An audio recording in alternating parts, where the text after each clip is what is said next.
Ce prisonnier a changé le cours de l'histoire. Nelson Mandela, né en 1918 en Afrique du Sud, grandit dans un pays déchiré par l'apartheid, une véritable guerre pour les droits civiques où les Noirs sont traités comme des citoyens de seconde zone. À 23 ans, il rejoint le Congrès national africain pour lutter contre cette injustice.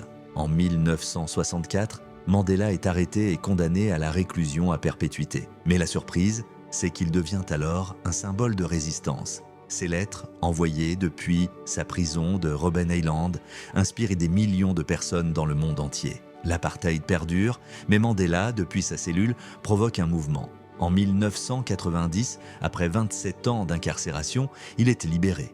Imagine la scène, des foules en larmes, célébrant cet homme devenu héros. Sa deuxième révélation, plutôt que de se venger, il prône la réconciliation. Cela bouleverse tous ceux qui l'entourent. En 1994, il devient le premier président noir d'Afrique du Sud. Une victoire éclatante face à l'oppression, mais il sait que le chemin est encore long.